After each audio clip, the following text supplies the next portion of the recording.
Olá, Geraldo. Olá, boa tarde. Boa tarde. Deixa eu só falar para o pessoal sobre o que você vai falar para a gente hoje. Gente, Geraldo vai falar sobre juventude, obsolescência e autoritarismo. Deixa eu falar um pouquinho mais sobre ele aqui. O currículo dele está bem rechonchudo, né? Mas eu vou ler aqui para vocês. Ele possui graduação em licenciatura em filosofia pela Universidade Federal de Sergipe, mestrado em educação pela Universidade Federal de Sergipe também. É professor de filosofia do ensino básico, técnico e tecnológico do Instituto Federal de Educação, Ciência e Tecnologia do Rio Grande do Norte. É líder do grupo de pesquisa Talma, de estudos filosóficos, sociais e educacionais, e credenciado ao CNPq. É membro do grupo de pesquisa Cognição, Aprendizagem e Inclusão, e é credenciado ao CNPq pela linha Neuroeducação e Processos de Ensino e Aprendizagem, coordenando e na linha Psicanálise e Formação Cultural. Ele também possui experiência de filosofia e educação, atuando nos seguintes autores e temas: Kant, Adorno, filosofia da educação, emancipação, autonomia e crítica da sociedade e da cultura, e é também psicanalista membro do Instituto Freudiano de Psicanálise de Orientação Lacaniana, aqui em Aracaju, Sergipe, desde 2005. É autor de um livro, Kant e Adorno, da autonomia à emancipação. Eu não sei se eu vou arriscar falar esse nome aqui. Eu vou ler como se escreve. Da Okflagang Auschwitz. Você me corrige aí. Tranquilo, isso mesmo. Então, Geraldo, fica à vontade. Passo a fala para ti, tá? Muito obrigado. Eu não posso dizer muito obrigado pelo convite, porque não foi um convite, foi uma seleção, mas fico muito honrado de ter sido selecionado para esse evento que está sendo muito proveitoso, muito bem organizado. Eu admiro, né, somente hoje em dia, a boa organização, né, primar pelo público, né, que é o que interessa, que a gente fale a um público. Gostaria de dizer que eu sou sergipano, eu sou cria da UFES, né, fiz minha graduação, o meu mestrado e agora o meu doutorado, retorno à UFES, mas atualmente eu moro no Rio Grande do Norte, eu estou no Rio Grande do Norte, eu estou em Parnamirim, e estou no doutorado e dando continuidade aos estudos, dessa vez com Adorno. Então, meu texto, ele já é, digamos assim, as primeiras ideias do que eu estou pesquisando, né, aproveitando a oportunidade do evento, e falar um pouco do que eu já li de Adorno, do que eu posso contribuir a esse tema, né? O meu eixo temático que eu escolhi foi mortalidade, juventude e velhice. Inclusive parabenizo a fala dos colegas, né, a Lara e o David. Acho que minha fala se identifica bastante com a fala do David, né? Assim, vamos ver. E não quero fazer nenhum tipo de explicação prévia do texto, que eu quero acreditar bastante que o texto já fala por si mesmo, ele já é autoexplicativo, certo? Eu, dessa vez, não fiz nenhum slide, geralmente eu gosto de apresentar com slide, e para não ficar somente eu lendo, eu vou pedir para colocar o slide para eu fazer a leitura e o público também acompanhar o slide. O slide não, o texto, desculpe. Dá para aumentar, dá para isso, mais, aí tá bom. Acredito que dê para todo mundo ler de forma bacana. Bom, então o título do meu texto, né, Juventude, Obsolescência e Autoritarismo. Eu atualmente estou pesquisando bastante a questão do autoritarismo, certo? Bom, a indiferença diante da memória é um sintoma do tempo presente, representando uma vigorosa tendência de obliteração da história. Os mais novos, né, as pessoas mais novas, atualmente, para além de uma questão de maturidade tipicamente juvenil, que a gente compreende, né, tendem a enxergar o passado como algo que nada os tem a oferecer e nada pode os ensinar, desprezando e desqualificando qualquer forma de historiografia e autoridades historicamente estabelecidas. Cito Adorno. É de suspeitar que as gerações jovens às vezes não conhecem sequer os nomes de muitos clássicos consagrados aos quais, em outros tempos, foram precipitadamente concedida a imortalidade, né? Existe uma certa ironia aí em Adorno ao falar disso também, né? Tal desdém e menosprezo sobre tudo que representa o passado, mais percebido contemporaneamente, é o resultado de uma edificação conceitual que possui bases na modernidade, mas que também possui dívidas com o pensamento cristão. Trata-se de uma herança ideológica proveniente da síntese do conceito de esperança cristã junto à confiança iluminista no progresso, segundo os quais tudo no futuro será imperiosamente melhor, ou porque Deus assim sempre o quer, ou porque o homem assim sempre o deseja. Segundo... desculpa, eu perdi aqui. Segundo tais concepções, seja pela via da fé, seja pela via do discurso racional, o homem estaria condenado à melhoria. Cito Menezes, professor Edmilson Menezes. O homem é seu próprio agente da construção do melhor. Fecho aspas. Ao olhar da modernidade, o esperar, né, a esperança cristã, é um esperar passivo. Assim a modernidade enxergada, pois depende da vontade de um ser transcendente. Assim, qualquer ação humana pode se tornar inócua ou contraditória à vontade dele, Deus. A esperança iluminista, síntese de uma filosofia da história calcada no conceito de progresso, pode ser compreendida como uma esperança ativa, pois orientada pela razão, a qual cumpre também sua destinação moral. A ideia iluminista de progresso englobou a providência divina e a esperança num só conceito, o qual provém e pertence ao homem, não a Deus. Cito Menezes novamente. O homem não recorre mais às forças além do mundo. Ele se vale de si mesmo e o progresso é a sua garantia de sucesso. Fecho aspas. O homem passa a compreender-se como motor da história, motor do próprio destino, motor do próprio progresso. A ideia do progresso do espírito humano funcionou como princípio unificador e regulador do curso da história, abrindo possibilidades para um discurso sobre o futuro. Os discursos iluministas, em meio às suas particularidades, versam quase sempre sobre promessas de melhorias no futuro. Mas, apesar de se apresentar como promessas a toda a humanidade, a união necessária entre progresso do conhecimento e progresso moral da humanidade, por evidente, incluía a expectativa de tornar saberes e práticas tradicionais rapidamente em saberes e práticas obsoletos, excluindo, por consequência, todos os sujeitos que os possuíssem ou participassem deles. O primeiro indicativo de exclusão dos mais velhos, ainda na modernidade, é justamente o de que aqueles, né, os mais velhos, mais rapidamente se tornarem à margem do progresso, varridos do progresso pelo próprio avanço do espírito humano.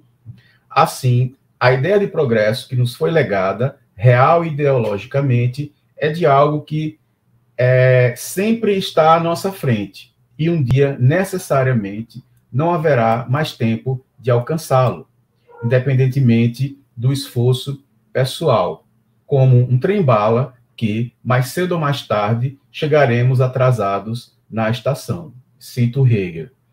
O espírito nunca está em repouso, mas sempre tomado por um movimento para frente. Fecho aspas. Já estava contida na lei do progresso contínuo uma certa dinâmica que sempre favorece as gerações mais recentes, aquelas que são passíveis de atualizações, incluídas temporariamente, portanto, no processo do progresso. No escopo da intelectualidade iluminista, para Kant, segundo as suas filosofias moral, né, sua filosofia prática, da história e da educação, o conceito de progresso é investido dos conceitos de dignidade e liberdade. Cito Menezes novamente. Se pensarmos algum determinismo da filosofia, da história, na filosofia da história kantiana, esse é o determinismo da liberdade. Fecho aspas. Pontualmente, aquilo que são negados aos mais velhos. A dignidade de serem enxergados como seres humanos em potencial e a liberdade de fazerem parte de uma comunidade ética. Os mais velhos são excluídos do saber, da produção, do direito, da política, da memória, da história, né? Da sexualidade, da autonomia, da linguagem, do discurso e da sua condição moral. Os anciões, portanto, são excluídos dos reinos da liberdade e da felicidade, lhes sendo negado um estatuto ontológico próprio, os seres mais velhos. Eu digo isso porque as pessoas mais velhas tendem a substituir a palavra mais velho por outra coisa, né? Nós vamos chegar a isso um pouco mais na frente. O ideal de progresso varreu a barbárie para debaixo do tapete, acreditando piamente que as mais terríveis pulsões humanas estavam domadas, de forma que convivemos hoje, mais que nunca, lado a lado com a barbárie naturalizada ou imperceptível como tal. A exclusão dos mais velhos é um exemplo dentre os vários contornos e formações da barbárie. Mas não é tão perceptível em si, pois exclui-se os mais velhos em nome do progresso e não, supostamente, em nome da barbárie. Por isso que é uma ideologia, né?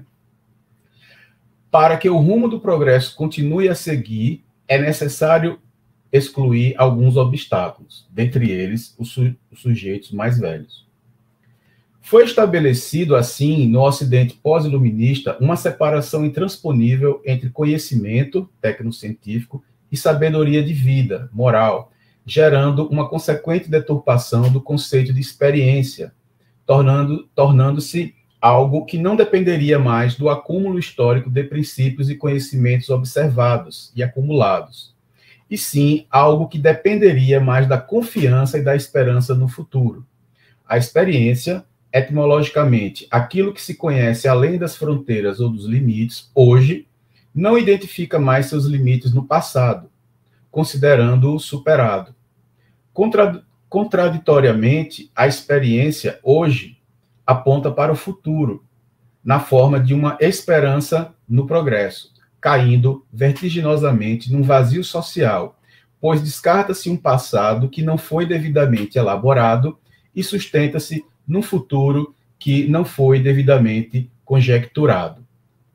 Até o despontar da modernidade, os conhecimentos dos anciões, acumulados pelo tempo e pela experiência, até então conhecimentos tão úteis quanto necessários, caracterizavam-se por uma série de saberes sobre uma cultura e demandas objetivas locais.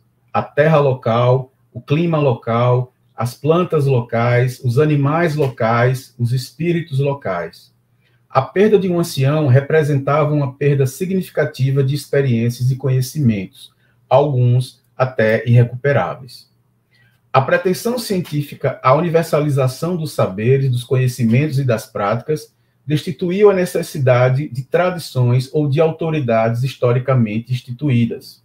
No Ocidente, o saber do ancião é superado pelo conhecimento da ciência moderna, pela técnica automatizada, pela confiança no progresso e pelo pensamento econômico burguês. O ancião, logo, tornou-se, paulatinamente, um ser não somente desnecessário à produção, mas, sobretudo, um empecilho a ela, pois a moral dos mais velhos apontam para uma certa ordem, uma certa conservação de princípios. Cito Horkheimer. O pensamento burguês tem início como luta contra a autoridade da tradição e contrapõe-lhe a razão de cada indivíduo como fonte legítima de direito e verdade. Fecho aspas. Devido à forma social capitalista burguesa, a noção de uso foi transplantada do plano econômico para o plano moral. Cito Valéry, né, mas através de Benjamin, o homem de hoje não cultiva o que não pode ser abreviado, fecho aspas.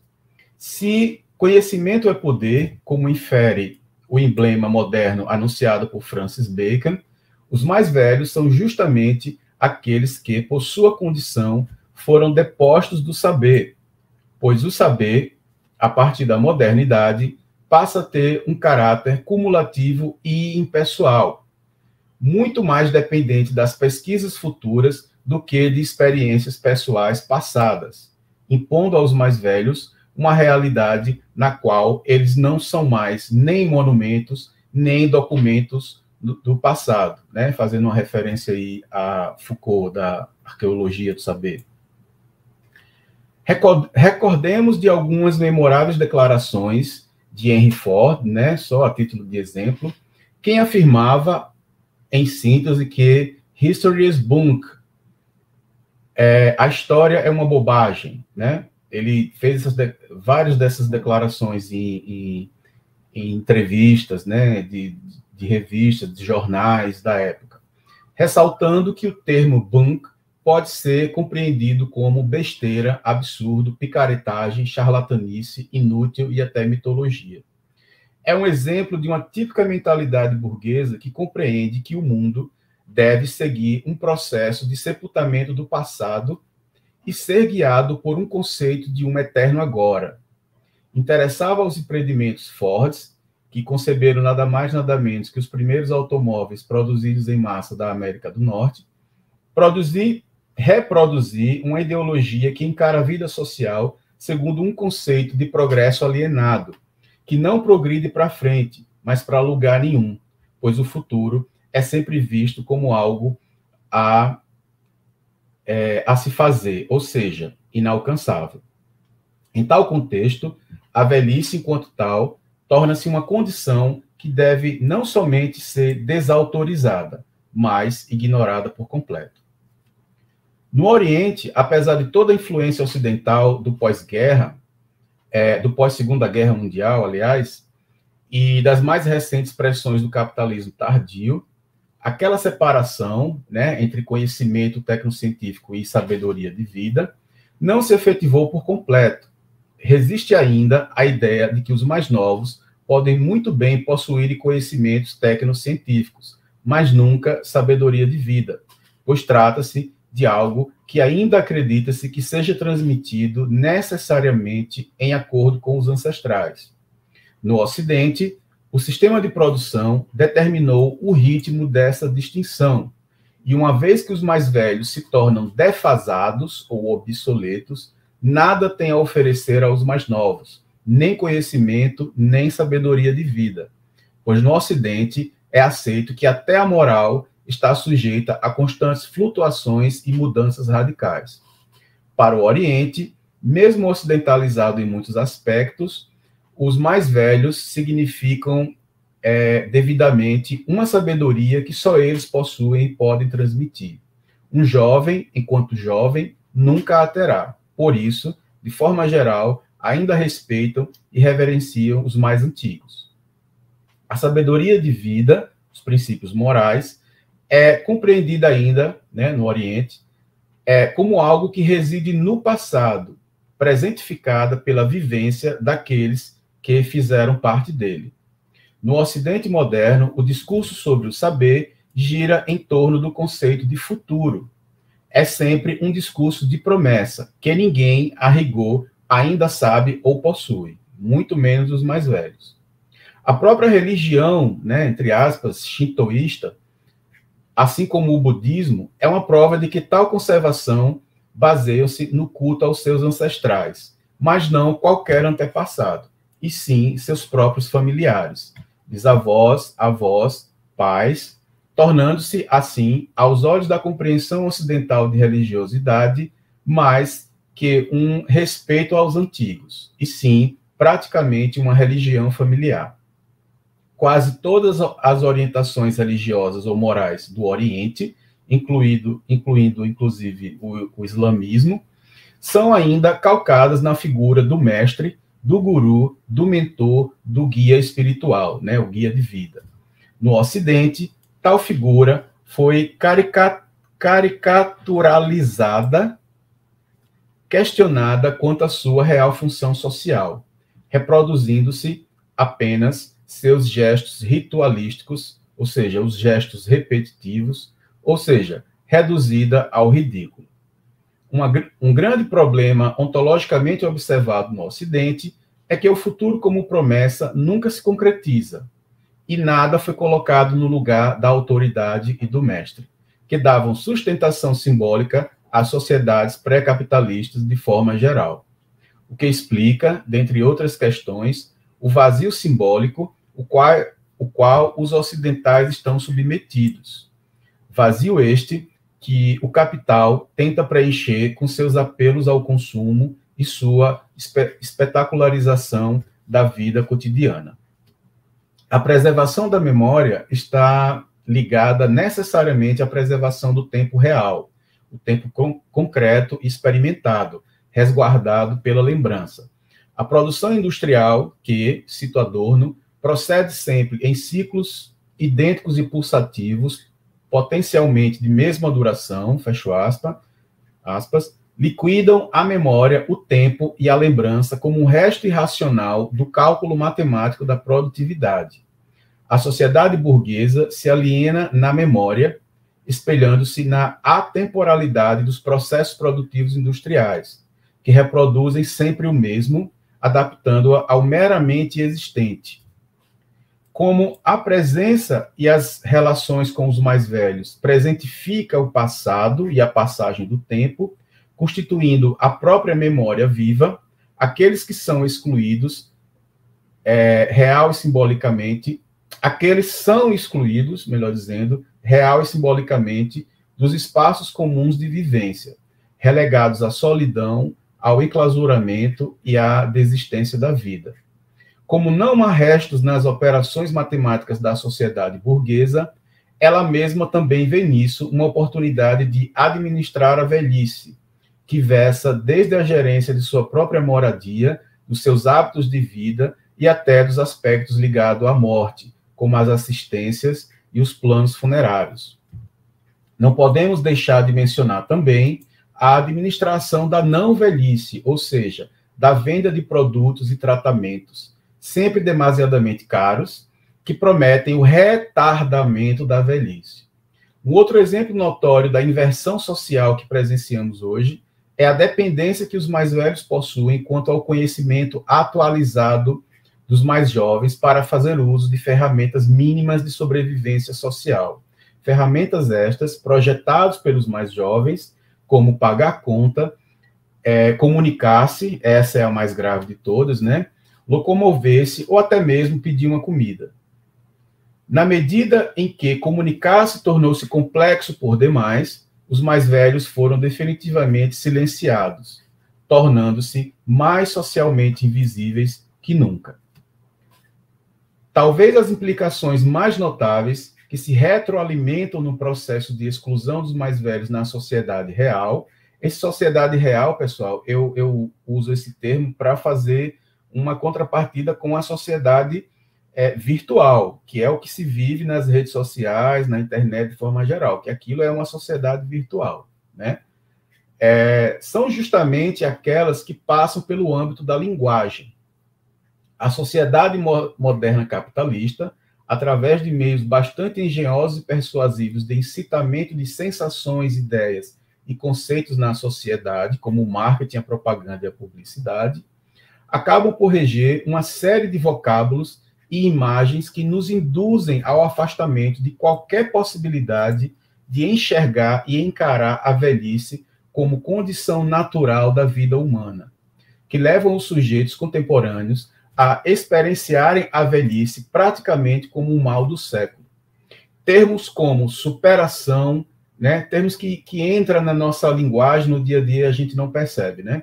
Termos como superação, atualização, desatualizado, ultrapassado, obsoleto, desuso, dentre muitos outros, saltam do reino objetivo das coisas e do uso das coisas para o domínio das relações humanas com muita facilidade, pois já pré-existe uma disposição psicossocial para perceber tais conceitos com extrema, para receber, tais conceitos com extrema espontaneidade. Conceitos tecidos pela modernidade capitalista que ajudam a incutir nas pessoas uma ideia de apego necessário ao futuro. Tais disposições começam pela linguagem e se complementam nos costumes, constituindo uma verdadeira autossabotagem subjetiva, pois força as pessoas a viverem consecutivamente à margem de uma sociedade que lhes negam qualquer possibilidade de refletir e internalizar sobre a velhice e a morte como transponíveis realidades humanas. Um hábito bastante comum hoje, que nos acostumamos a observar, é de pessoas que praticamente se envergonham e pedem perdão por serem mais velhas. Todo mundo já deve ter ouvido esse tipo de coisa. Tenho 40, com corpo de 20. Tenho somente 35. Não tenho 50, né? 50 anos. Tenho 5.0. São exemplos de falas que reproduzem comportamentos juvenis como regra geral da sociedade, em detrimento a espaços que deveriam pertencer à maturidade e à velhice.